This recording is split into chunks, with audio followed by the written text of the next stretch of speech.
विद्यार्थियों, इसके पहले ऑनलाइन क्लास में हमने आपको मिट्टी के कटाव के प्रकार बताया था। अब आज हम इसी क्रम में आगे चलते हैं और आप भारत में मिट्टी के कटाव के कारण तो समझ ही गए हैं। अब आज हम मिट्टी के कटाव से हानियां बताते हैं। आप जानते हैं कि मिट्टी के कटाव से हानियां तो अनेक हैं, लेकिन जो प्रमुख हैं उनको इस प्रकार से समझिए।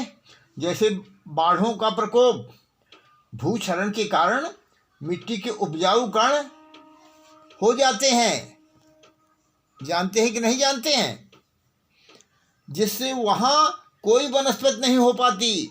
वनस्पति विहीन भूमि पर पुनः तेजी से कटाव होता है तथा बाढ़ें आती हैं। पहाड़ों पर वृक्षों की अंधाधुंध कटाई से मैदानों में जानते हैं क्या होती हैं, बाढ़ें आती हैं। बाढ़ों के कारण सड़क, रेल मार्ग और संचार साधन नष्ट हो जाते हैं।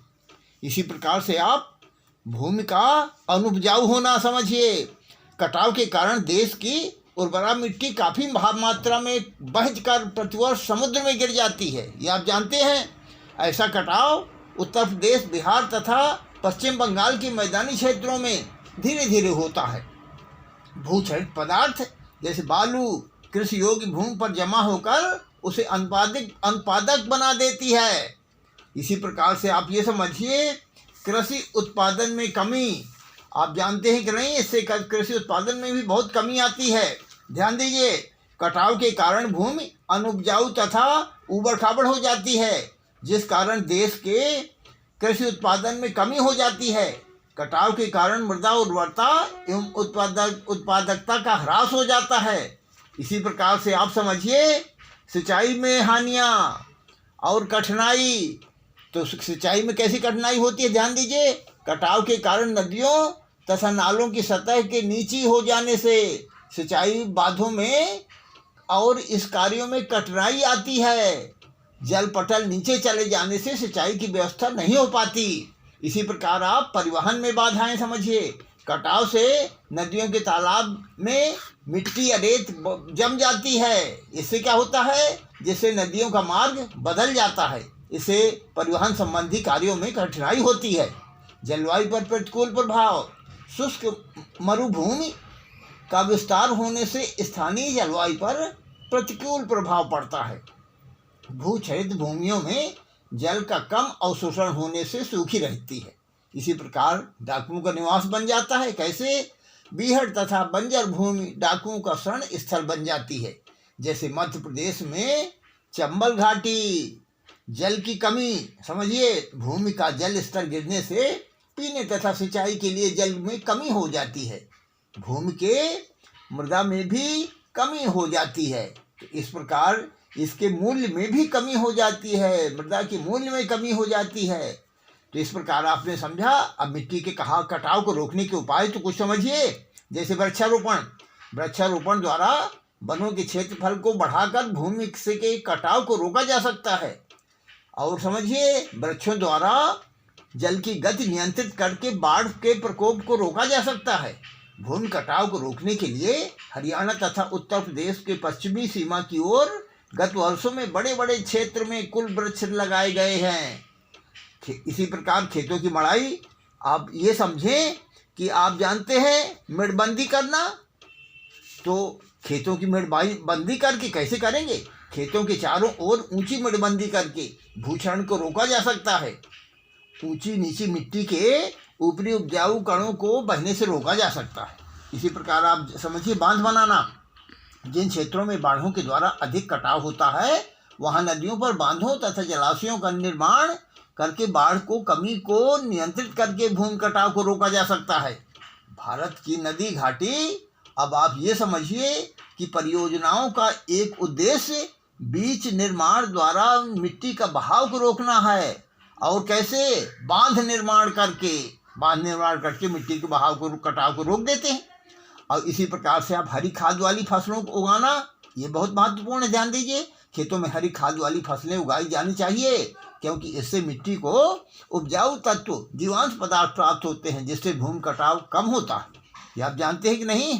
सीढ़ीनुमा खेत, पहाड़ी क्षेत्र तथा ढालू भूखंडों में सीढ़ीनुमा खेत बनाकर जुताई ढाल के विपरीत करना चाहिए।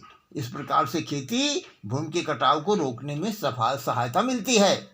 अब आप समझिए कि पानी के बहाव हेतु जल निकास की उचित व्यवस्था करना। वर्षा के जल के बहने के लिए नालों तथा नालियों का निर्माण किया जाना चाहिए ताकि इधर उधर बहकर भूक्षरण न कर दें। साथ ही नदियों, नहरों तथा नालों के किनारों को ऊंचा करना चाहिए जिससे बाढ़ का पानी इधर उधर न फैलने पाए।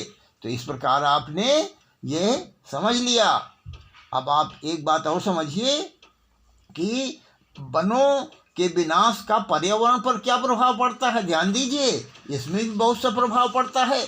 जैसे उदाहरण के लिए आप समझिए, वनों की कटाई के कारण मिट्टी के कटाव में बहुत अधिक वृद्धि होती है। देश में वायु प्रदूषण निरंतर बढ़ता जा रहा है। वायुमंडल में कार्बन डाइऑक्साइड गैस में वृद्धि के कारण पृथ्वी में तापमान में वृद्धि हुई है। वनस्पतियों की कुछ जातियां समाप्त हो गई हैं। इसी प्रकार से देश में न केवल बीमारियां का प्रतिशत बढ़ा है बल्कि बीमारियों की संख्या में वृद्धि हुई है। मिट्टी का असंतुलन बढ़ा है। भूमि की उर्वरता में कमी आई है। लकड़ी तथा अब ये समझिए कि जड़ी बूटियां में भी कमी आई है। हाँ, तो देखिए, ये तो आपने समझ लिया कि इससे लकड़ियों जड़ी बूटियों में कमी आई है। तो आप बता ही चुके हम आपको। बाढ़ और आगे कुछ समझ लीजिए। बाढ़, सूखा, भूस्खलन, रेगिस्तानी क्षेत्रों में वृद्धि और भूगर्भीय जल स्तर में कमी, मैदान मौसम में परिवर्तन आदि प्रकोप बढ़े हैं। ये तो आप जानते हैं ना। एक बात और समझिए, पर्यावरणीय असंतुलन में वृद्धि हुई है।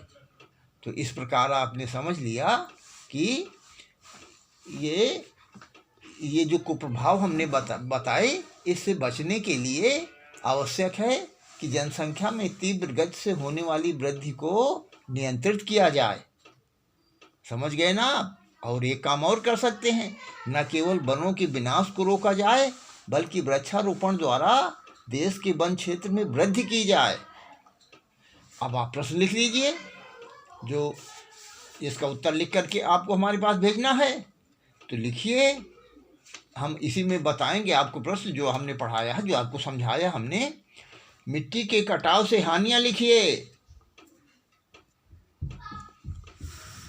एक बात तो आप जानते ही हैं कि लेटेस्ट वीडियो प्राप्त करने के लिए आपको चैनल को सब्सक्राइब करना पड़ेगा। धन्यवाद।